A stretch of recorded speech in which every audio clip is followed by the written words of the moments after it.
Hey, how we doing? Hopefully everybody can hear me. I think I might be a couple minutes late today. I'm just trying to get myself together here today. Busy week. I don't know how. Let me kill the sound because I see I got sound on. I just hopped in here on the last possible second, so it's been a little hectic today. We were gone last night, didn't sleep much, so it's probably not going to be a super long show. And then I spent some time setting this back up and stuff here too, so anyway, we are live. Hopefully everybody can hear me. We will go from here in just a second. Let me just make sure everything looks good on this end. Yeah, everything looks fine. Okay, sorry about that. I just wanted to make sure. I'm still working on the camera settings, the new camera. So this is the new one. I've got a few light issues to figure out on the settings. This camera just has a ton of settings. I love it. Don't get me wrong, but just takes some time to get used to. Let's make sure you guys can hear me. Don't see anybody saying no sound, so I am going to assume we are good. My feed is frozen, so let me give it just one more second here. Yeah, okay. Thanks, Carolina Picks. I think we are straight now. Before I go any farther, let me just shout out the COPPA, the new regulations for toys and things like that, kids' channels.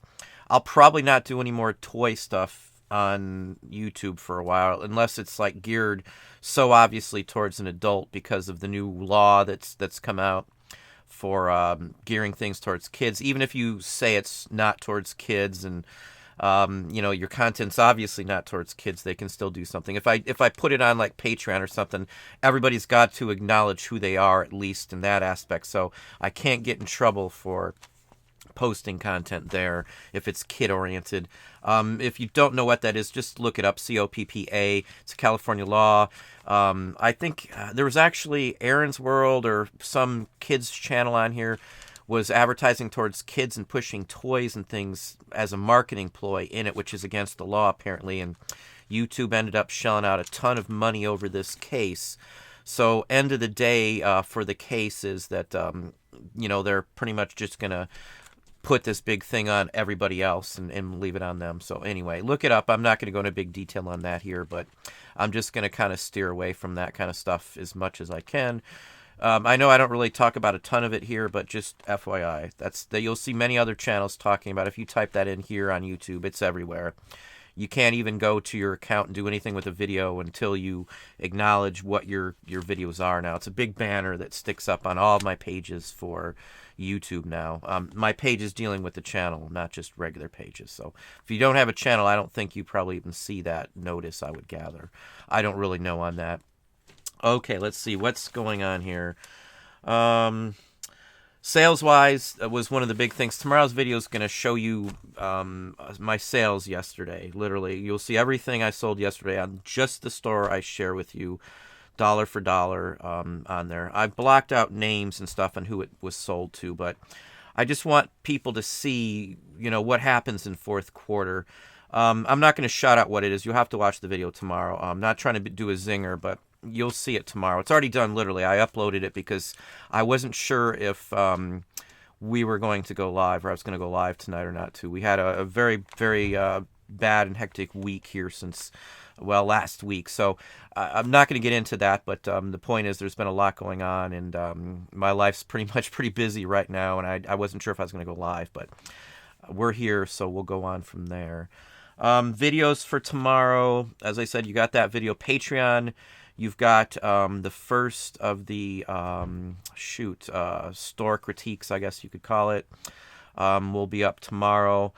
The Art Professor one, I'm casting copies of this, and we're going to make our own version for recreation, and I'm going to probably put some of these up, and you'll get to see, what you can do with something like this. This is a 1950s, probably Marx, but it could be Auburn. I'm not really sure which on this one, just because of the material, but if you don't know your vintage toys, this would sit inside of a tin bulldozer, or there's 2 or 3 vehicles he fits into, and I've tried him in a couple vehicles, so I know he will.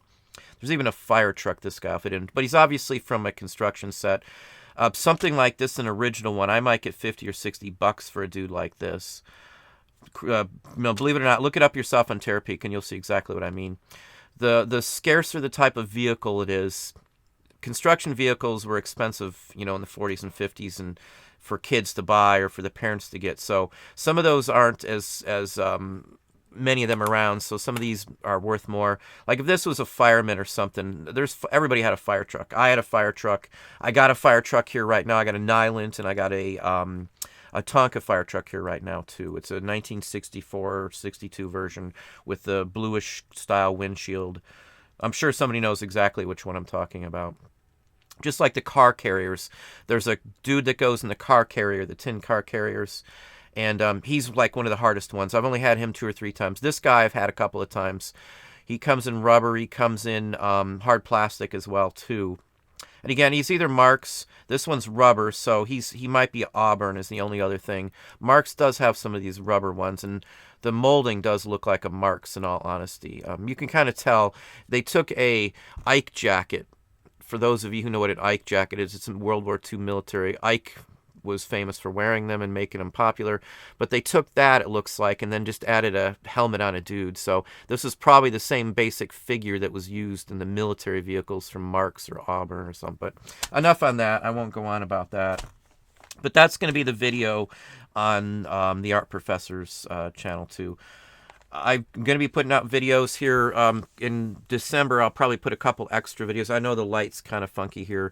I've got a grabber, and my camera looks great, but the OSB has an issue, I guess, with it. So, again, we've been playing around with the camera. We took it with us when we left town last night and stuff, too. So, anyway, that's about it with that aspect. I had some people question on the Christmas ornaments. I sold a couple of them to a couple viewers. If anybody wants a Christmas ornament, I was going to sell any of them for $20 a piece, plus shipping. I'm not one to market myself, but I had several people actually buy some of these. I hadn't planned on marketing them or selling them all, but these are the Christmas ornaments actually that were made, or similar ones that were made from the video. I got a whole tree's worth of some of these, honestly, because we've decked our tree out with homemade Victorian-style Christmas ornaments before. I don't know what everybody else does, but every year we used to pick a pattern and just make a tree up out of the family, and kids would help and all that kind of stuff. So anyway, if anybody's interested, that I said $20 plus shipping. Just hit me up, either email or leave a comment down there, and I'll post a link to a listing if anybody wants it. I don't have a listing up now because I didn't have a chance to mess with it, but I'm not, again, trying to market, but I had people ask, and they did buy them, and they liked them, and anyway, I might sell another one to one of those people, too. So let's see who's on. Cornelius Devaney is on. Well, welcome. Good evening. Thank you very kindly. My oldest, I'll tell you, does have a fracture in his foot, so we were at an orthopedic surgeon on Monday morning for a little while. They did some more x-rays. They did I didn't know the difference in x-rays, so I'm not up on x-rays too much other than having a child with a broken arm before. But they had to do a pressure test x-ray where he's got pressure on his foot, and then they take the x-ray. At the hospital, they only take x-rays that are laying there, basically. They don't have you put pressure on it because obviously it's too small and it's broken. It wouldn't be the right thing. So you have to have those done on a follow-up visit like 7 days later. I think his injury was right after my other son was in the hospital. So he'll be okay in like 3 more weeks, but he'll be out of school then. His next visit is after his exams. So anyway, that's with that. He's getting around. You don't see, nobody's seen him. He doesn't like to go on videos very much, but you can see his body and everything else in the other channel. He melts metal with us with the kiln and stuff too. Carl, how are you doing? Thank you very kindly. Hustle and Grind Calgary, how are you doing? Hey, Aaron, what's going on? Got Larry Spicer. Day job and time for eBay. Yeah, I think about the day job. I'll wake up in the middle of the night. I might have said this before, but I wake up in the middle of the night sometimes and be thinking I'm late for work or something, and I'll get up and look at the clock and go, what am I thinking here? I know that seems weird even after all these years, but for most of my life I work for somebody, and it's really a weird feeling not to have a boss. I mean, it's a good feeling, don't get me wrong. It's just hard to get used to sometimes. Carolina Pix, how are you doing? Amazon Seller 99, welcome. Danielle, welcome. Leo Smith, welcome. Jeffrey D. Karen Mary, the Cleveland Picker, I have been to Cleveland many, many times. In fact, we were doing, I'm probably going to buy out part of a warehouse in Cleveland that I've been negotiating on for like a month now, back and forth. But I actually took a drive down to Cleveland and over to Cleveland, I should say. Diane, how are you doing? Good evening. That Flat Earth guy, welcome. Cosmic Thrifter, good evening.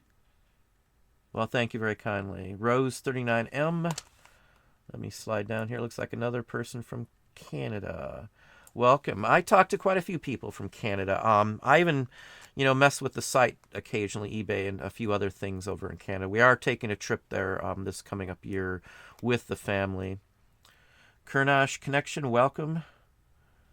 Road working.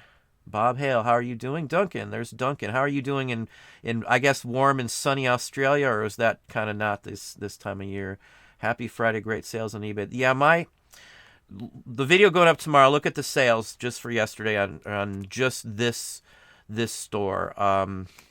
You'll see what I'm talking about. I don't want to shout anything out now, but this is my best fourth quarter ever, and I do mean ever. I have no promoted listings whatsoever. Haven't had them since eBay did the big thing with removing the organic and the ad blocker and the whole works. I haven't touched them, and my sales are better than they have ever been on eBay. And I'm not exaggerating. When you see tomorrow the video, you'll see exactly what I'm talking about.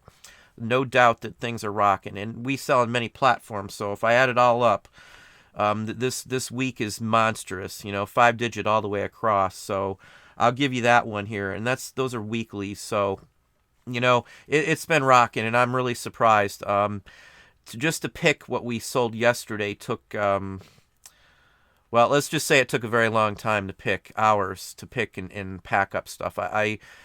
We sold a lot. You'll hear how many individual items and sellers. You'll get to see the page, but anyway, I'm getting ahead of myself here. Stamps. I picked up some really interesting stamp items here, and I'll probably do a video on them, Duncan. You'll enjoy this one here. They're BOBs. If you don't know what BOB, it's back a book. Literally, it's like revenue stamps and things like that here. Unfortunately, I don't know if I'll put the video. Yeah, the video will probably be on Patreon now that I think about it. I don't put stamps up on YouTube. That's one thing I do keep to Patreon, but I may show a picture when they sell, so you'll get to see that now that I think about that. Sorry. Let's see here. Paulina, let me slide down because my feed is frozen. There we are. Good evening, Paulina. Ben, how are you doing? Yeah, I've got a Sony A6400 Alpha Series camera. I still, as you see, the light's a little off here. I'm not sure if it's just me not having it set up quite right this time. It takes me a little extra time to do videos just because of the lighting issue. Going straight through the camera and not going through like a recording like an OBS, it's awesome. It's the best camera I've ever worked with. In all honesty, it's just getting rid of the green screen glow and all that stuff was just, it was really good. I took some screenshots and it just looks awesome. I have to say, I never preach on a camera like this much. I've got a Nikon D5300 that's like my baby. I haven't carved my name into it, and we've got a couple other D5300s, but this thing just dwarfs those. And I've used the 7000 series Nikons too, and some of the other Sony Alphas I've tested out too. But this one's it, man. This one's the fact that you don't have a 30-minute cutoff point on a digital camera is just awesome, because sometimes it takes me a minute to get my thoughts together, and a 15-minute video could take me 45 minutes of footage to shoot. There'll be gaps and stuff. I'll get up or something. It's just not worth stopping and starting and all that stuff. But anyway, thank you very kindly. Marikex7, how are you doing? Josie's here. Barbara, Jim and Julie Mock. Hey, you two. I meant to send you something the other day. Everything's just been so hectic. Let me just make sure I don't forget. I'm going to be doing maybe a get-together here at the library. They have a room that you can get for free for like public meeting, things like that. So I might do that here in the next month, maybe next month sometime. And, slot off a couple hours so if people are local. I mean, I'm sorry I can't get to everybody that way, but maybe a little get-together, and if people want, they can bring a laptop, and, I can give you some advice or something that day or something, or some generalized information. I've been talking about that for a while, and I've been my life has been pretty hectic, so it's been from one thing to another. I haven't been anywhere, or got to do much else. I had a pick the other day locally, though, that I wanted to talk about. In fact, that goes to the stamps. I do still pick stamps even if I don't need them, because I love stamps, and they're small, and one book of stamps could be 1,000 different listings. You know, it's one little book, so, you know. But welcome, you two. Good evening. Kenna, how are you doing from Australia? Another folk from Australia. Duncan's from Australia. There's Kathy. I don't know if she's on here tonight, but I've got, I think, 6 people from Australia that I've conversed with and chat with. My time's been just hectic. I have to drive my oldest to school. He can't drive with his foot. Happens to be his right foot. So I've got, hours, like, geez, another 8 hours or more added onto my week just because of the driving issue. So, it's not like right here where his college is, but, we're getting him through it. So it's just a nuisance to have to deal with. Will you take less? How are you doing as well? The Stun Law 1. Welcome. Interesting name. Max Jackson from Detroit. I do get to Detroit semi-often. Can't think of the name of the flea market right down by the airport out there. I do go out there. Somebody's going to say it, and I won't be able to believe I missed the name. There's a flea market right outside of Detroit, and then we go downriver to some of the antique malls occasionally on a trip. Usually if we're like heading up to Frankenmuth, Michigan or something. If anybody knows what Frankenmuth is, it's a big Christmas area and stuff like that. We'll get up to Ann Arbor occasionally, and Monroe has a few shops that we know people and stuff, and people will hook us up sometimes on that too. Detroit's not a bad town. I remember when we were down there when they filmed Sharky's Machine with Burt Reynolds. That, kind of gives away my age. If you know what Sharky's Machine is, that's what would that, 70s or 80s movie? I can't remember which. But it was a decent movie for back then. There's a building that's pretty famous, well-known in Detroit that's in that movie, and Burt Reynolds gets blasted out the window. Or no, I think he shoots somebody out the window. Let's see. Indy, Carla, how are you doing? Digitatus. Now, I'm sure I'm terribly pronouncing it this evening. Digitatus. Okay, I'm sure I butchered that. Chris Austin, how are you doing? There's Kathy. Rainy San Diego. That's a different Kathy. I'm sorry, Kathy Amber. How are you doing? I was just in San Diego once in my life, driving through. Didn't stop or stay there, but Carla, as I said. David, how are you doing? Did I miss some? You got salt and pepper shakers. I think I lost some. Yeah, my feed bounces all over, so if I miss something, just re-shout it. There's a ton of salt and pepper shakers that aren't in the books. Avon had a lot of promos and giveaways and stuff. A lot of the Avon, though, aren't worth a fortune on that. The red, like the ruby glass ones, I always seem to sell the best out of Avon anyway. Some of the Christmas ones sell out, too. Rose 39M, I think you look good. Well, thank you. It's hard to tell. I don't know if it's my laptop or not, because depending on which screen, I wished I had we've got like 8 laptops here, and then I've got a full-fledged screen, and then I've got the rear-facing screen from the camera, and every one looks different. It's so annoying, because when I look at, I'm editing on one computer, and I open it up on another, it looks dark or light, depending on where I'm at. I guess you could probably set them all to match as close as possible, but it's just not worth the hassle. So when I'm looking at you're looking at the image, sometimes it looks weird if I'm looking off of YouTube. Let's see. Christmas stuff has been going really well for us this year. Digitathus. And hopefully I pronounced it better that time. Animated and ornaments seem to be the bigger sellers for us. Animated ones, now I can't think of the guy's name. There's a name brand of the like audio animatronic figures that move. When I was a kid, there used to be Winter Wonderland here at the rec center. I think they do it now at Tam O'Shanter here in Toledo area, but they have like mechanical Christmas. It looks like a Small World, but for Christmas. And when I was a kid, they had them. That's where I first saw the flattened pennies that you could put in the machine for a nickel back then, I think it was. You put in a nickel and a penny, and the machine would smash an emblem or the something in it. People collect elongated pennies, too. I think I even have a video on elongated pennies. Ornaments sell very, very well. This year, I didn't mess with as many ornaments, and I turned down a mess of ornaments just because when I send out ornaments, the last one I set out, and I think I had a video on that maybe even, I individually wrap ornaments when I send them out. Every ornament that I have when I'm doing Christmas, even if it's 50 and a lot, I individually hand wrap every one of those with a couple pieces of paper. And I don't want to mess with the time on those anymore.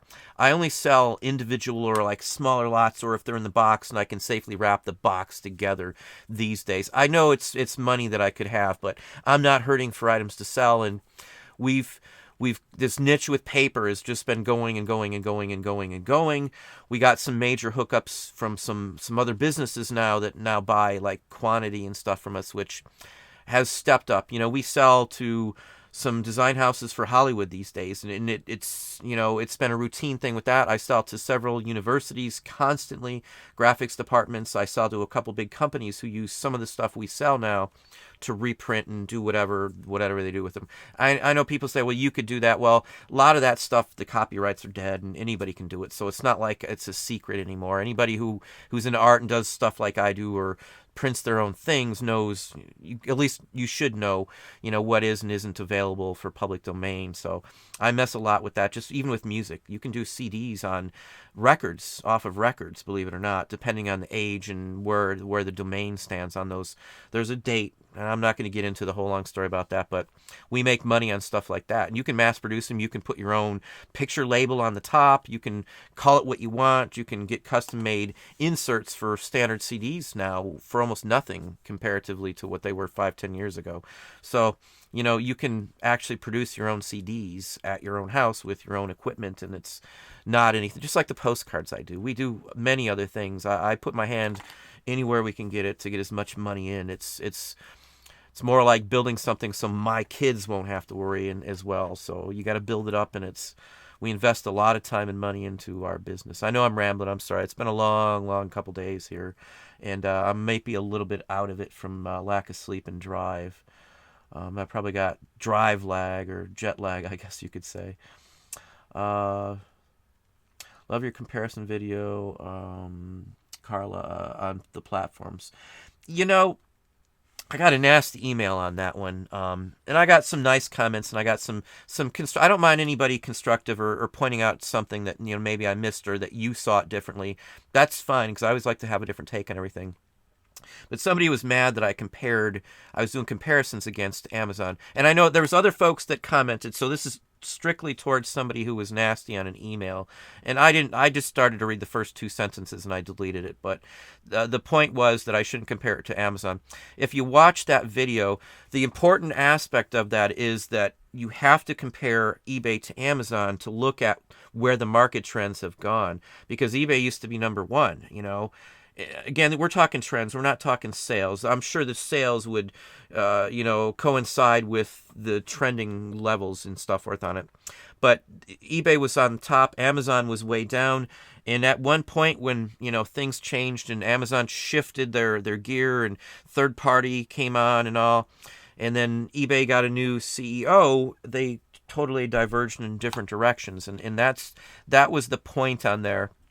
One bad person running a company, can tank it, and just like the venture capitalists and the people who destroyed Toys R Us. There's a big thing with Toys R Us if you read Wall Street or one of the newspapers like that. But Toys R Us was done by people just trying to get rich, buying, selling, and swapping internal parts of the company, and putting a lot of debt and all that other kind of stuff on there. I read many articles on that one. That one was kind of bothersome. I grew up on Toys R Us. I was a Toys R Us kid.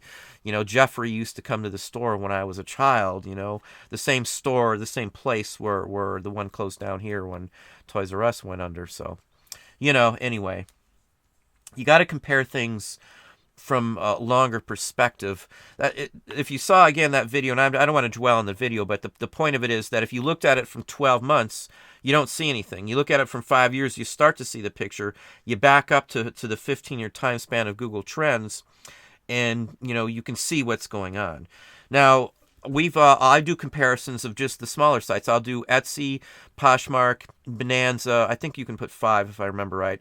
Bonanza and McCrary all on the same page. In that way, the information, instead of just seeing 2 lines on top of each other, you can see the difference when you do it. Just take Amazon and eBay out of the picture, and you can get your secondary, better sites, whatever the option would be to sell on. And that with that video, that's literally what I did when we decided on which site to go to. And I know Bonanza's free and stuff and sync and all that stuff, but if there's any issues with it, I would have to check tens of thousands of listings. And for Bonanza, it's just not worth it. For the people I talk to, I'm not going to worry about 1 or 2 sales a month to have a headache of having to go to another site for just 1 or 2 items. You know, if I'm on another site, I sell multiple items. It's not like, 1 item a month is worth my time in some aspects of it. Yeah, there's a little less of a fee on some platforms, and Etsy's set up differently. It's basically 5 cents a month for 4 months at a time, 20-cent listing for 4 months, basically. Every site has its drawback, but I go with the ones that get the most visits, and in the ones who get, their bounce rate's good and all that technical data that's in there. That's market research. One thing college did help me with is being able to dig into the data and extrapolate out from there and figure out, where something's going based on the information in front of you and knowing what else to look for. I guess the analytical part is what I really gained from college. Again, I'm not trying to say college is, I could have done this without going to college, so I'm not trying to say everybody needs to go to college. One thing I could tell anybody watching, you can go to college and take just a business 101 class and write off the class, the entire cost of the class for your business. I mean, you're still going to pay it, but you're not going to pay taxes. It's going to save you hundreds possibly at the end of the year. It's a deductible, a business class, as would be marketing and accounting classes. And, I honestly would recommend anybody who hasn't had any full-fledged business experience to do that. Even some of the outreach programs at your college may be free for adults. A lot of the adult education is free around here. So I'm not trying to preach. I would honestly say that would help. It helped me, even though I worked in businesses, because there's always something that I never knew this or you didn't know that, and it puts a big picture and everything together. I don't want to ramble on about that, but that's something that's always in my head, that, the more you know, the better you're going to do. And that goes with the business acumen that you would need to do things. There's what they touch on are writing contracts. Wholesale is touched on in a business class. So if you want to get into, Amazon and doing Amazon business, hooking up with a good wholesaler and being able to negotiate a contract are really, really important in my book. I used to sign deals, and I used to have to go there and get the documentation and get their inspection forms if we were dealing in food, USDA and everything, because I had a USD HACCP certification through the USDA, and, we were in a USDA inspected facility. So I've got, licenses to some extent, as well as USDA authority, or did. I'm sure it's expired by now, but, so there's a lot of stuff that you need to know if you're going to roll in the wholesale industry, in my opinion. You can get in there and learn as you go, but it's in my opinion, it's a tax deduction. And I promise you, if anybody who takes a class like that, I would be shocked if you didn't get something out of it. I would be totally shocked. They'll show you how to do taxes and how the whole tax works, and accruing, and inventory is touched on, and the various types of accounting practices. That's partially covered even in a business 101 class. Again, I'm not trying to preach, but I had somebody ask me, how'd you learn? Yeah, I worked it. I used to do that in business, working in a position that did a lot of that business stuff, and I took classes. There's nothing wrong with taking just specific. You don't need to get a degree. Just take a couple classes. You might be surprised. My wife could have gotten one for free if she was running a company. I mean, there's just so many things. If you're a female and you have your own business, there are some offers in the States. And again, there's ethnic ones available as well too. Just depends on what you're looking for, I guess. So, take advantage of it. The big corporations do, don't think it's anything wrong. This is there to help you. And, there's, Small Business Administration does give out loans, just FYI. It'd be better than a PayPal loan anyway. And they give grants, believe it or not, too. I know somebody got a grant for art project, and it was a it wasn't the coolest art project, but they at the end of the day it came out really nice, and I was really surprised. You never know. Let me pop down. Let's do some questions today. I don't even know what time it is. I'm totally off my game. Sorry. Let's pop down here to get some questions. Yeah, the green screen when I do it off of OBS looks really good, and it depends on. My lighting isn't exactly right. As I said, I just popped in here. I shot the video and stuff before I got home, like around 2 or something this afternoon, and then I did the video from sales yesterday. And I had everything all set up, but then I had some employees over, so I had to take the lights down, and now the lights ain't exactly right. I didn't get a chance to get them. But the green screen on the video goes up tomorrow. This looks really good. I was really impressed with it. And let me pop back on when we're here. Hang on, I think I just lost a whole bunch. Yeah, I'm sorry. Hang on just a second. Let me get back where we were. Barbara, if I didn't say hello from Texas as well. I have been to Texas. My wife's got family in Dallas. Just making sure I'm not missing anybody here. Max, Detroit. Okay, hang on. I'm catching up. Max got to run off screen there. Tim Huffman, how are you doing? Bronner's and Frankenmuth. Yes, that is it. Digikathus. Tim Hoffman. We got like 68,000 up right now. That's on 3 stores, and that's not counting the other platforms. How many items do you list per week? Depends on who's here and what we're listing, but on average, I'll give you like an hourly, right? An average, an employee can do 20 to maybe 30 an hour if they're rolling on like postcards or something. It just depends on what we're listing. And it depends on how many employees. This last week or so, I haven't got as many up as I wanted to. I think we got like 92 listings up today, if I'm not mistaken. Yesterday was maybe... I couldn't tell you. I didn't see the totals from yesterday, but I know we got 92 up because I was here when they left this evening. So maybe on average, maybe 500 or 600 maybe up.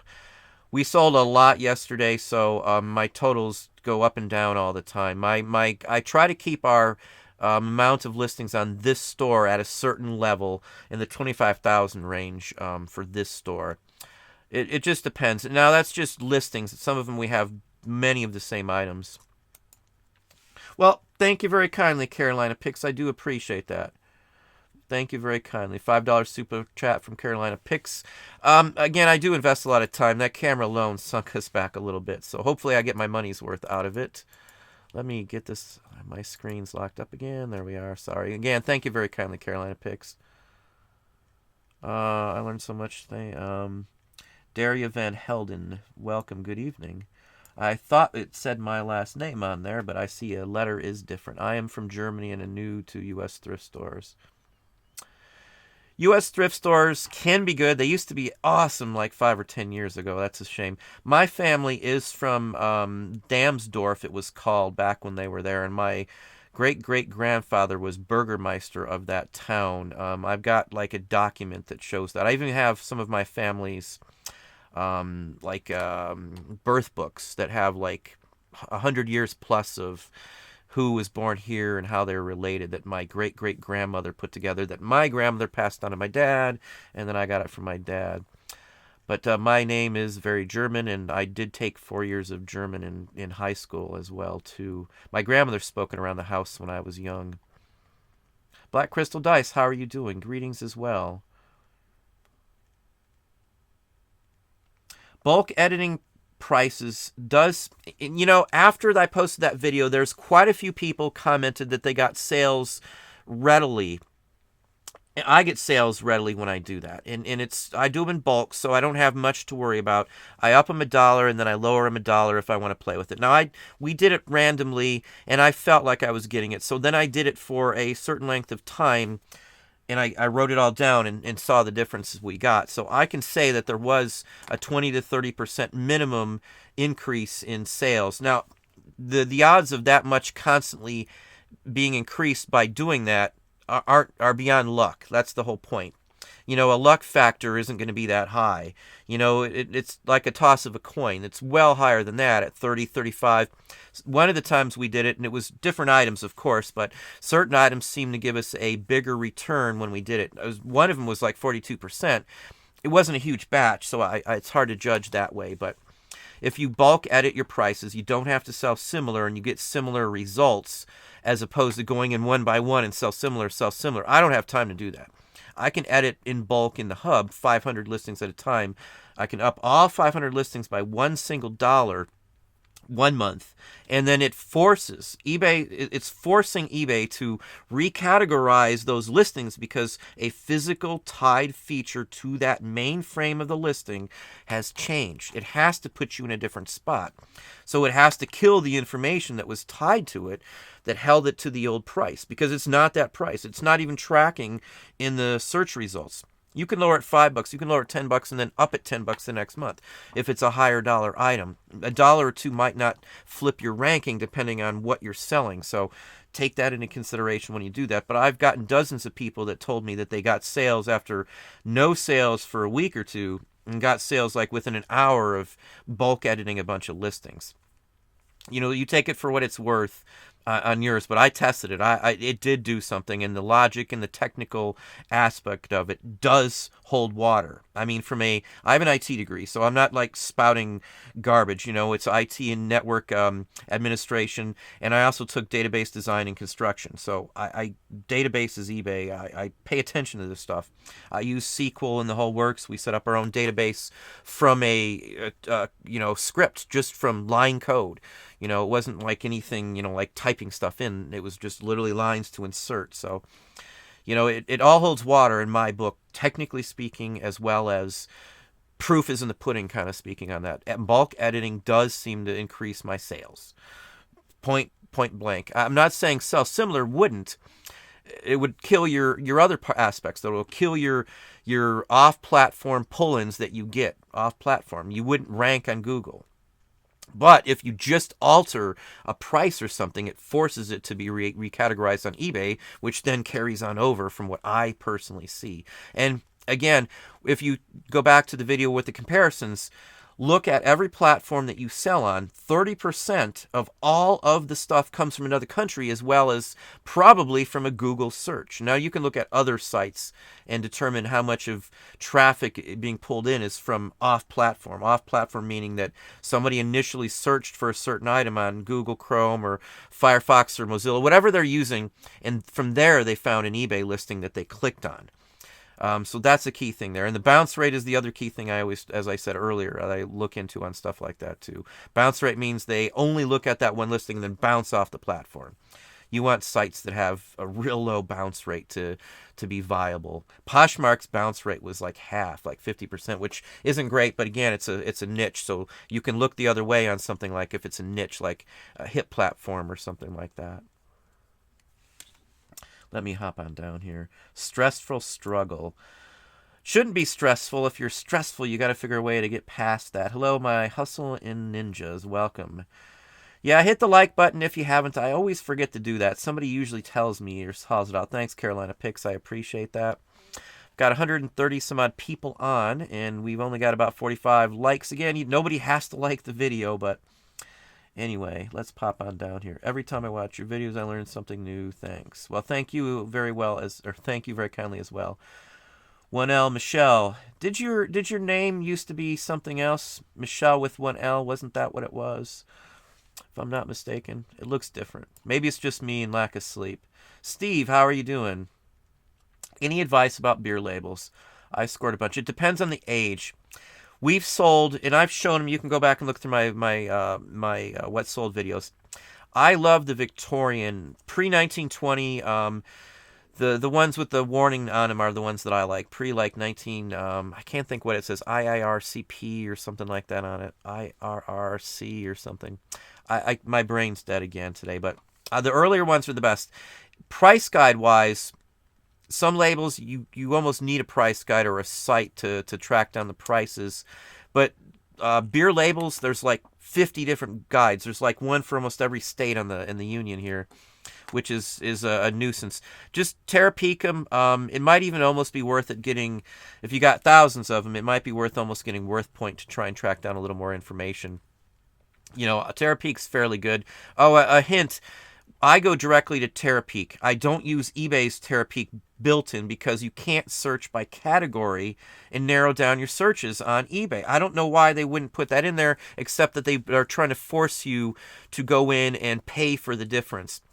But if you're going and sign on Terapeak itself with your eBay login, at least till the end of the year, you can narrow down your search to just the category. And I was talking with, I think, Aaron about that the other day.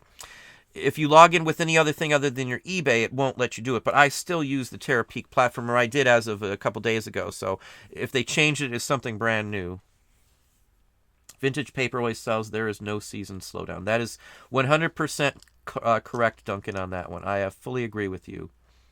But Steve, on those labels, we've sold beer labels for like $750 a piece. And I'm not exaggerating. You'll see them in some of the videos. We had a really good week. We had a really good every day this week. Well, every day since the 2nd of November has been slamming. I said this. I even put this out in a video. The week of Halloween and to the first or second day after the first or second day of November picks up.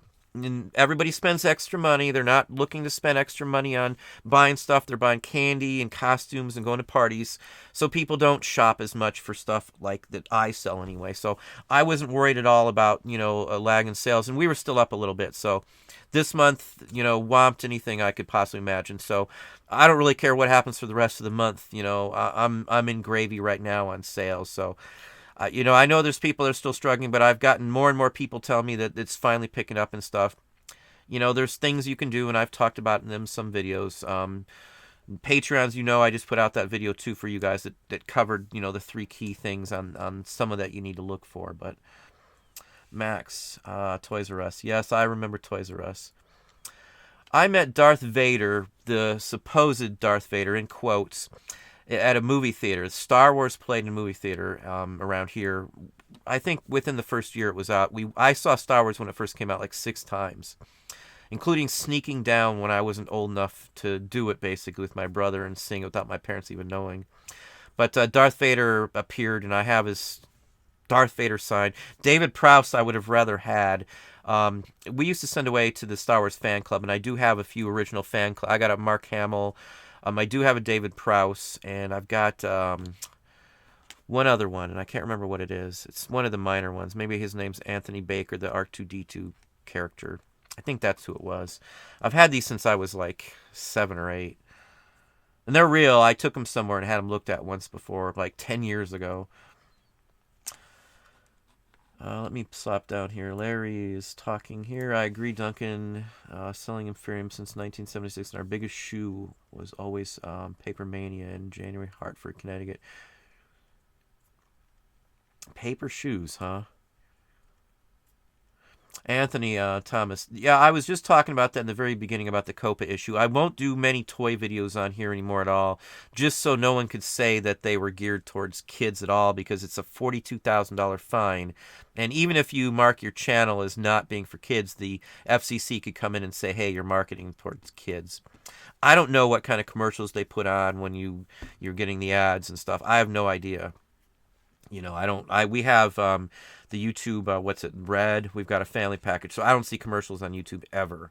I'd have to turn off the stuff just to see it. For $15 for everybody in the family, it's a no-brainer. I hate the commercials on there. My wife uses it when she exercises and stuff too, watches videos and stuff. Motivation. I love music loud. Yeah, I'm a little nervous on it. There's a few channels that I watch, including one that Dom Primetime Treasure had on the other day, that could be hurt by something like this, because they talk a lot about toys. I watch Toy Channel videos as well, too, and it's kind of sad that one person ruined it for everybody else, and it was a money grab for them, from what I understand. I've seen the site, and I can't remember the name, but I'm not sure if what I hollered out earlier was correct, so I'm sure you can just type it in and find it on a Google search real quick, or Chrome. Beer labels are great, though. Again, I jump back. I've got a stack of them here. And, cigarette packs. Labels in general. I love labels. Thank you for... Did I miss... Hang on, I don't want to miss anybody. Hang on, I'm sorry. My feed's all over. Gary, retired a year earlier than planned, but have been prepping by learning about products and reselling on eBay for about 3 years. Found your channel last June. It's helped immensely. Thank you. Well, thank you very kindly, Gary. Digikathus. Knowledge is power. Knowing is half the battle. That is 100%. Mario from Las Vegas. Welcome, welcome. I have been through Vegas.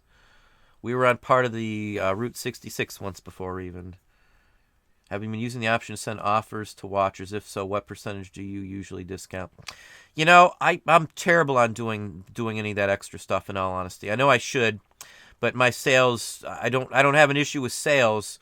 Lately, I've had to have somebody in the morning helping just to pack, so I don't know. I haven't sent out... If you watch some of my videos, I think one of the videos I just put out the other day, you can see I had like 867 offers I could have sent to watchers, and I still haven't sent those out, in all honesty. It works, because one day we did them, and I was up till, like 3 in the morning, because I didn't think I sent out like a couple thousand offers all in the same time, like 2,700 maybe, or 1,900. It was a lot of offers to watchers, and I sold so much stuff that I was floored, and I was irritated, because I know sales are great, money's great, but I didn't want to be up all night. I didn't have time in the morning to pack it, and we do have a 1-day turnaround. I don't know, I probably would have kept the shipping rate at still 1 day. I'd hate to change my shipping rules just for 1 day of being stupid and not thinking. I didn't think it would work as well as it did. We sold, I don't know, hundreds of dollars. It was like $700, $800, $900 in like an hour or so's worth of sending those out. And then I've done that 2 or 3 times.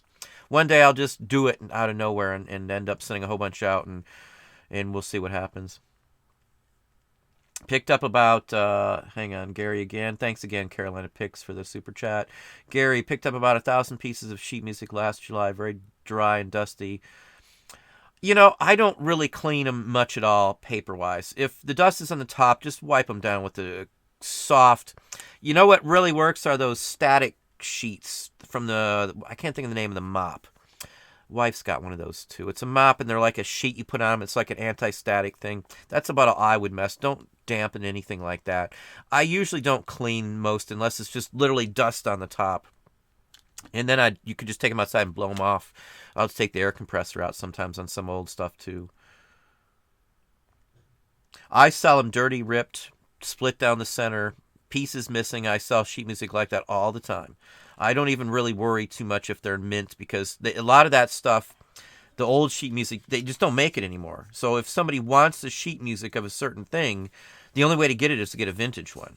There's no other super way to have a copy of it. Now, I know a lot of it's digitized, but that's through the campus, and it's not like an easy drawn-out process to get all that. Then you still don't have a hard copy on a size usable. So that's why I still mess with sheet music, because you can't get the music any other way. There might be limited production of some sheet music, so they're, handfuls, like early... Joplin, like a maple leaf rag. I know it's a common one, but there's people that are older and they love to perform the early ragtime, and they want originals, everything. They'll even dress up in the costumes.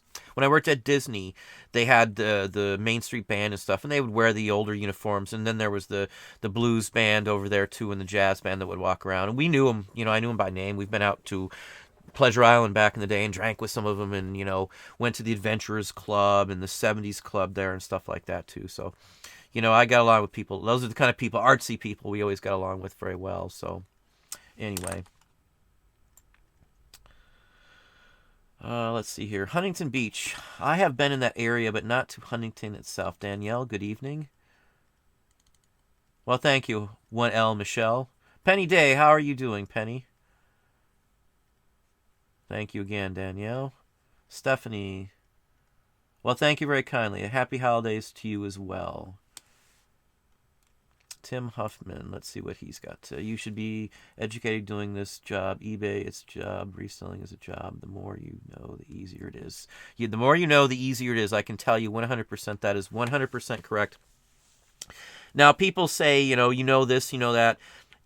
I've done this for a while, and the only way to make and maximize your time, your money, everything you do in a reseller's life is to know as many items as you can. If you know more and more items, the more items you know, let's put it this way, I don't get skunked when I go somewhere. I can always at least find something to pay for my trip and my time and my energy because I got so many items that I know. I grew up selling stuff. I had a video the other day about that. My grandparents passed away when I was younger, and my cousin in my family was an antique dealer, and I helped him go through their estate. I spent hours with him in the summer, like almost a whole summer, going and helping him sort. And he gave me money, and he kind of like a child pay job kind of thing, and it was neat. I got to see stuff.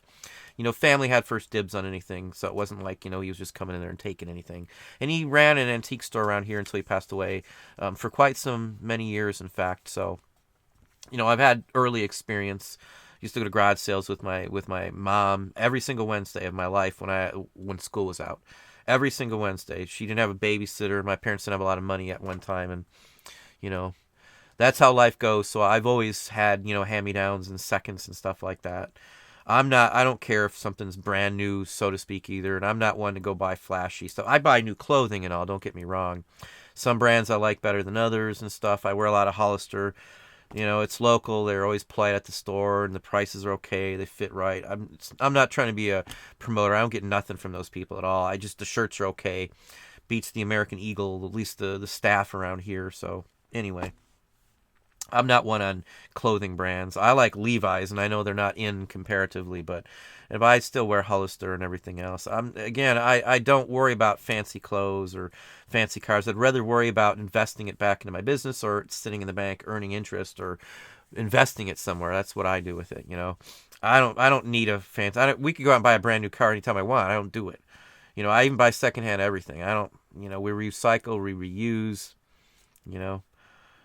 Anyway.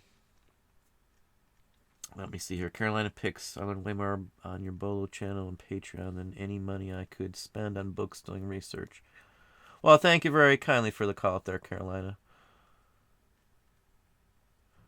Thank you as well, Diane, for the thumbs up call out. Again, I always forget that kind of stuff. I'm not big on that sometimes. Or I don't think about it. Let me say that. I'll get into the conversation, and then my mind just sticks to the conversation. Yes, again, you should be educate yourself in sound.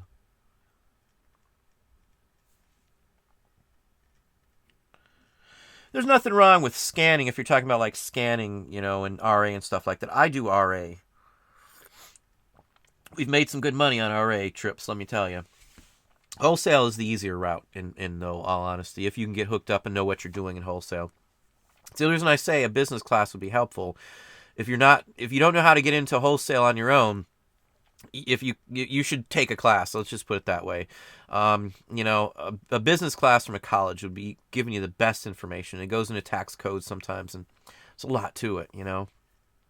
Import-export laws. And that's a big issue, and you could come back to bite those folks who are mailing items out in just a regular envelope out of the country, because that is illegal. Has to be declared on exit, and it's got to be declared on entrance to the other country. That's why I don't send anything in a regular envelope, even if I lose a sale, to England, because it's against the law. I know who's going to catch you. You're not going to go to jail. I hear that all the time. I don't care. I follow the rules, Got to where I am by not taking the chance on stuff and not doing something to jeopardize my only form of income is reselling. Well, reselling an art, but we sell our art, so I'm not going to jeopardize that, even for something little, simple, stupid things. You never know when somebody will crack down and you'll be caught up in doing something stupid just to save a couple bucks in shipping. People have went to jail for illegally shipping stuff or for manipulating the system. Saying it's 3 ounces and then mailing a 2-pound package out. People got busted for that and got into some trouble. Where are we? Free Agent 53. Let me slide down so I can read it. I currently have a basic store. Had to bump up from starter to get over 100 listings. Any advice or knowledge or knowing what level of store is best? There's no right or wrong way or store you should have. Everybody has a different take on what your store level could be. On Amazon, there's 3 items I sell all the time. 3 years or so, we're the only ones still selling them. I don't know. I can't believe, in all honesty, that no one's caught on to these 3 items, because before that, it took forever to find them, because every time I come on and find an item, somebody else would show up right afterwards. But for once, we've gotten some items that always give us sales. You know, you don't need to have a ton of items to make money. There's people who have, 20 items, and they sell those 20 items every single day. A couple of those sell for them, every one of those items. It just depends on your business level. I go for the long haul, and the only way to do long haul is to have a massive amount of stuff in there. I treat eBay like it's my own antique store or antique mall with all my stuff in it. You got to wait till the right person walks in. That's where the antique industry always has been prior to the internet, because it was always a brick and mortar or a flea market, which again is basically a brick and mortar. Antique fairs are all brick and mortar in my book. It's at a physical location. You got to go out and find it. So I treat it like that, and people got to come to the place on that aspect. So if it's a store, they got to come into my eBay and buy something from me there. So it's going to take just as much time as if I had it in a antique mall to some extent. So I can't tell you, hey, you need 1,000 listings, you need this store. People can do it on a basic store and have tons of money coming in. I just went the route of letting stuff sit. I don't care the fees. The amount of fees I pay versus the amount of money and stuff we sell, it justifies it any day of the week. If you see how much I'm paying in fees versus how much I'm selling, it's night and day. So, the fees are nothing. It's just like drive time and all that kind of stuff, or shipping for FBA and all that stuff. It's just part of making money. Every business I worked for has, categories that, cost you money. You've got labor, huge. You've got, electricity, utilities, all this stuff eats away at the revenue. So, everything you do costs you something. Listing fees are my take on the cost. It's my biggest expense are my listing fees. And even with the pennies I pay for that, sometimes that fee are more than I paid for the items, because I get items for pennies. It's insane how cheap you can get certain things, because people just don't think they're worth anything. It's usually stuff that people discard as junk, and it's not junk to me, and it's not junk to the people who buy it. I laugh all the way to the bank, the old saying goes, because it just comes in. Look at tomorrow's video. That's all I can tell you. Look at tomorrow's video. Tomorrow's video is not an anomaly. What you see in that video, it's typical, happens on a routine basis for us. I don't talk too much about individual sales and things like that, and usually I don't put them on YouTube. I've shown them occasionally here and there in Patreon, but I think I showed us an average day across the board for an entire year in Patreon in my last video. Not last video, but a few videos before that. Charles Lowe, with everything going on, I haven't finished anything. We're on multiple platforms. We still have Sellbrite, but I have an Ecom Dash. I'm trying to figure out the best way, but with everything going on, I've had to kind of set that aside.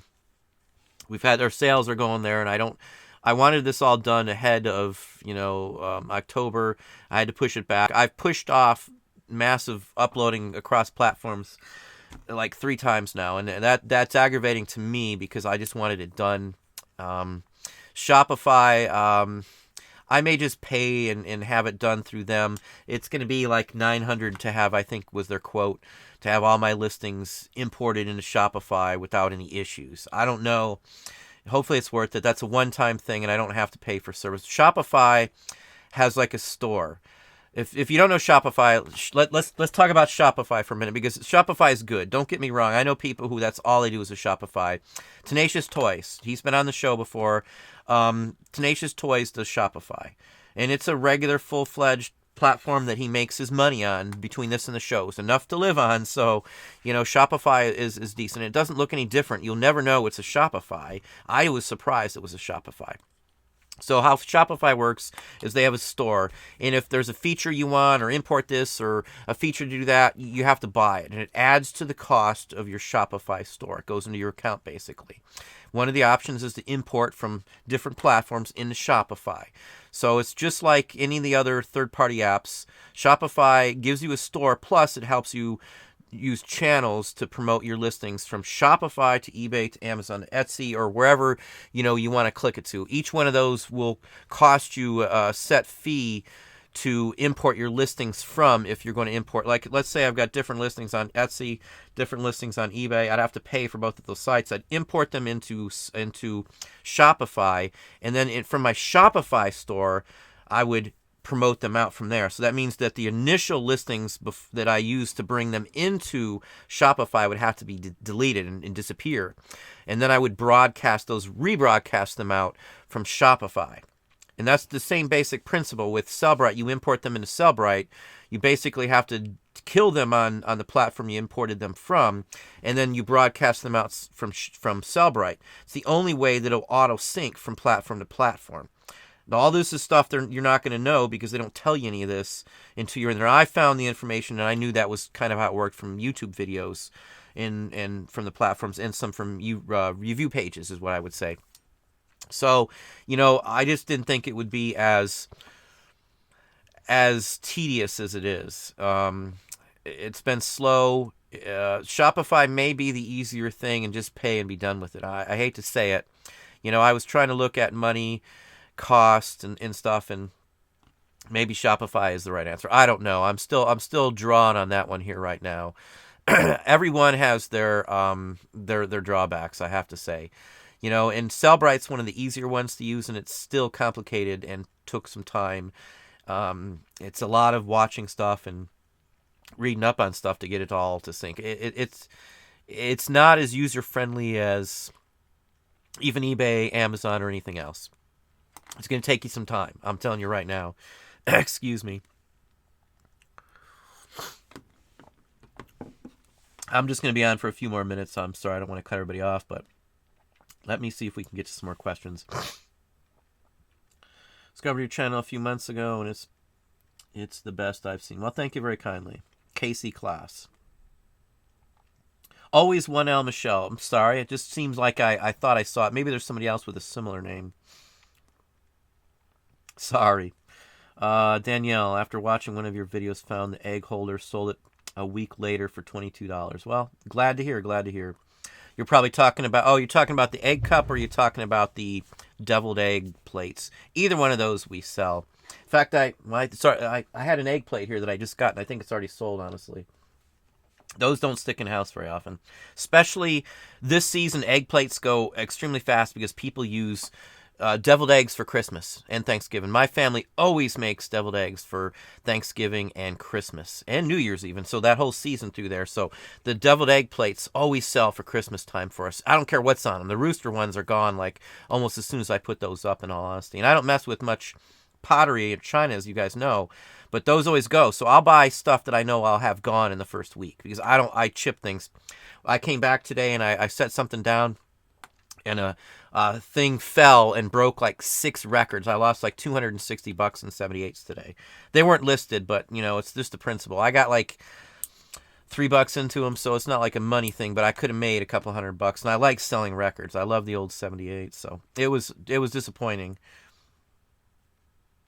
Where are we at here? Let's see here.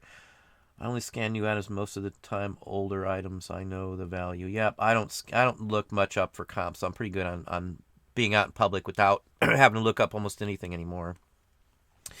At least in the categories that I sell in all the time, I should say.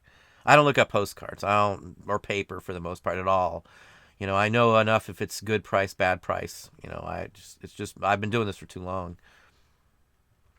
Is that listing with the cell phone or with a template? How was that? My people, we used all laptops or tower. I don't use any cell phones to list or do anything ever. I'm not a cell phone person. I've got a nice cell phone. It does everything. It's got, everything on it and stuff, but I'm not a big cell phone person. I don't text and drive. I don't talk and drive. I don't mess with cell phones other than emergency or family talking. Got a medical issue, and I don't tie up anything. I don't even give up my cell phone number to even people that I've known for a long time, in all honesty. I'm not a big cell phone person. I do text with several folks. Dom's one I do text with very often and stuff like that. Sometimes I talk to him a couple times a day, every day, so. Good guy, Dom, Primetime Treasure Hunter. If you haven't checked his channel out either. I don't call it many channels, and Dom's a very, very good straight shooter in my book all the way around. He's a very good guy. So, I'm not trying to preach. I don't get anything out of promoting Dom, but Dom's a good guy. Let's see here. I have some Star Trek signed photos. They were made out to me. Do they still? Yeah, it doesn't matter who they're made out to. It doesn't matter at all, Carolina Picks. Leonard Nimoy's is way up. If you got Leonard Nimoy's, I would send in Leonard Nimoy's to have it certed if I was you. If you have Nimoy's. His has gone up drastically, it's just the number one. I had a chance when we first graduated and I was just getting an eBay. Somebody around here had 300 plus authentic, their whole life's collection for 40 some odd years of Star Trek autographs for 500. He needed the money. I saw him and I was trying to go back. I didn't have enough money to buy him when we first got it. I was just starting off. It was a ton of money I could have made, but it couldn't scrape it together even then with bills and everything. So I like Star Trek stuff. I grew up on Star Trek. I have very fond memories of it coming on at 6 o'clock on Friday, right after the monster double feature with Sir Graves, which was like a vampire character, was a Detroit like local celebrity, so to speak, and they'd play a monster horror show double feature, and then that ended at 5, and then from 5 to 6 was Star Trek every Sunday. And I watched that religiously every Sunday. I loved Star Trek when I was a kid. I had the Migos and, the whole works. Hey, Mary, how are you doing? Mary likes Slayer too, huh, Mary? Happy Thursday. Yeah, if I do a meetup, it'll be pretty much to anybody local, or anybody who wants to show up, I guess I could say. Couple hours, that's a long drive, but yeah, I don't care who shows up, I would say, as long as it's not somebody trying to do harm or anything. It's a public place, I'm trying to get, it's probably going to be, there's a chance in December, but I'm thinking probably in January would be the best bet. That's just personal opinion. It'd be in the daytime probably too, just because it would be easier for people to travel in the daytime from the few folks that I did talk to. Swiffer, that's it, Swifter or Swiffer, that's exactly it. That's what we've used for dusty stuff in the past. My wife has the little Swiffer sweeper thing.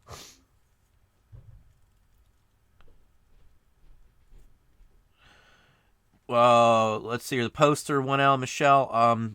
Post, let's say people post. You can maybe send me a picture of it if you want in Facebook. I'll probably be on there sometime in the next day or so. There's an email, you can do that. Patreon, if you're in Patreon, you can post a picture in the community tab anytime.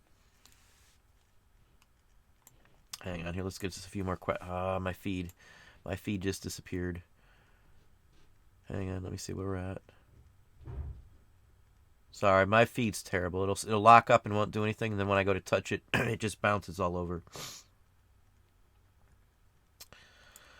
Tim, I just liked your video. You got some really good information. I have branched out on my eBay. Do you want postcards also? Now I'm doing a vintage pictures. I really appreciate it. I love postcards and do a ton of money. I think yesterday we sold like 12 on one platform and 7 on another just yesterday in postcards. Let's see here. Carolina Picks, have you ever been to the 450-mile yard sale?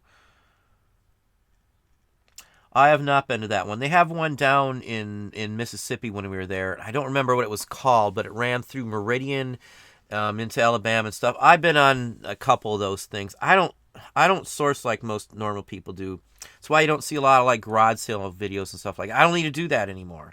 I'm way beyond garage sales and stuff. If I go to a sale like there's a couple I was talking to earlier in the chat. No, I don't want to give out their name if they don't want it out, but I go to a place to meet people usually that have something for me most of the time. I'm not usually going or needing to go to most of it. I don't go to most of the flea markets and stuff. If I do it, sometimes I'm just doing it for a video and showing you what you can get. I don't have to do that anymore, and I know it's hard to relate for some people, but I got, oh my God, if I can't turn the camera because of the mount I have it on, but I've got an immense amount of stuff, if not even counting the records, I got more than a year's worth of stuff to list. I could probably have like every one of my employees work 40 hours a day for an entire year or not a day, but a week, 40 hours a week, everybody who works for me for a whole year and not run out of stuff. And that's not counting a couple 100,000 records. And I got nothing. I got no money into the inventory because of the way this is years of me doing this, and it's just stuff that I sold enough to make a huge profit off of the stuff, and these are like leftovers and stuff. There's like good items just sitting here, and I discard the junk. So everything I got is of value. I don't have to do the searching like everybody else does, you know. So I don't put up the videos on sourcing because I don't have to do it. I go to estate sales occasionally because I do like to go to estate sales, I have to say. I like the treasure hunting aspect of it too because I metal detect. So I do like to do that. So I'll get a bug up my derriere, I should say, and I'll go out and do a sourcing trip or something. I got one coming up here too. I got probably Ian's going to come with me and we'll video another sourcing trip here. But anyway, I don't go to those kind of things. I do enjoy it, but for me, it's a lot of time to get a few items. You know, I get bulk, so bulk is what I look for these days. If something's going out of business or big sales, or somebody turns me onto this, or a picker picks up that, you know, I got a huge 100+ mile range easily, 3 states. I do Michigan, Illinois. We touch on Indiana and this area here. That's the states that I can go in, including Ohio. You know, and we travel all the way down to Columbus usually on our own, and I'll do a loop and we'll hit certain things. But I'm buying massive quantities usually. Or if we go on vacations, about the only time that I'll stop and do stuff like that, because we usually just pay for our vacation. You know, I don't think I've spent a dime on vacation, and I don't know when the last time I had to spend my own money out of it. Usually we buy something, I sell stuff. Sometimes I even sell it. You know, we always take laptops where we go. Sometimes I'll sell something while we're on there that I just got, and I'll have to ship it while we're on vacation, which no big deal because it's usually only a high dollar item. Again, I'm rambling. I'm sorry. I'm on like 3 hours of sleep if I'm lucky. Let me see here. I will have to write that down now that you say that, just for curiosity's sake. Highway 127. Rose 39M. Would you cut up a 1958 Saturday Evening Post? The front cover is Norman Rockwell, picture of elect Casey. On stuff like that, Coke ads, I try to bulk everything. Like when National Geographic have Coke ads on the back of a ton of them. I'll cut off the Coke ads and put like a dozen of them together, one picture of each one in an eBay listing, and I'll put $57.50 on it. I usually get $25 to $30 fairly quickly on stuff like that. But it's a dozen of them is what I'll do on something like that. A dozen all Coke, a dozen all Chevy, a dozen all military related. Keep them together. Keep them in the same genre. So if there's 20 soda or 12 soda ads, you can get away with doing 12 different soda ads from the same size of magazine. I try not to mix like National Geographic size magazines with other size magazines. So you don't want to have like a discrepancy in size. I try to have them all look uniform and stuff when I do those listings. I do cut up stuff like that. Yes, I do, just for that reason. But again, I buy in bulk, so I might have 500-600 Saturday Evening Posts, and I can snip out 50 Coke ads and make 5 different lots or 4 different lots. I might have 50 Jeep ads from the 40s or military tank ads, not necessarily selling tanks, but with tanks and stuff in it. That's how I break all that stuff down. I don't try and sell print ads that are newer these days unless they're in lots like that. Now, print ads, individual cutout print ads prior to 1910 go extremely well. It just depends on the one. I don't sell them, constantly, but, for the amount of money I spend for listing them versus how much I take in every month, it's a no-brainer again. Math. I do math for everything. So if I got $15 in list fees for at 5 cents a piece, hundreds of print ads, and I'm selling $120, $130 every month in print ads, it's a no-brainer. I mean, I've got nothing into them. I can buy a junked up 1890s magazine at a flea market, for $1 or $2, cut it up and get 20 or 30 good listings out of it, sell one the first day it goes up, the rest are gravy for months to come. So that's why I got so much inventory, because I pick off the little stuff. I'm looking at the little stuff around the tree, but I figured out how to cut out that middleman, and we go to buy in bulk. Auctions are always good. There's nothing wrong with auctions. There's nothing wrong with estate sales. There's nothing really wrong with garage sales, but it's a lot of time for me. I can spend a third or a quarter of the time that garage sailors spend and get more stuff. It's pickers are awesome, and even without pickers, you can do that with buying bulk sales. I'd rather drive 2 hours to one auction that has a ton of stuff than spend 10 hours driving around all day, and I still wouldn't get as much doing the garage sales for 10 hours than I would going to one really good auction with a 4-hour drive. 4-hour drive, 2 hours at the auction, 6 hours in, I got way more than I have when I spend 10 hours driving around going to garage sales. Garage sales around here only run half the time of the year. It's too cold right now. It's rainy. No garage sales for the past month plus. What would I do? Savers is all closed. Goodwills are crap. They auction everything online. There's no real sourcing in the winter. So up here where I'm at, it's either antique malls, thrift stores, or I buy in bulk the way I buy in bulk, and I stock up. I don't buy or try not to buy in winter either around here because everything costs more in the winter. You buy when everything's cheap. You buy cheap and you sell high. So I buy in the summer when it's a glutton of vintage stuff. I hold on to it to winter because there's not as much available, so it's higher to sell in the winter. Every year we do this, and every year the same results.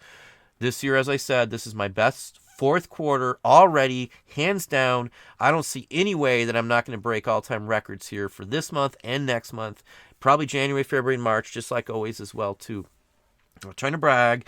It's just the way it's been going here. No promoted listings, barely even send out offers to watchers.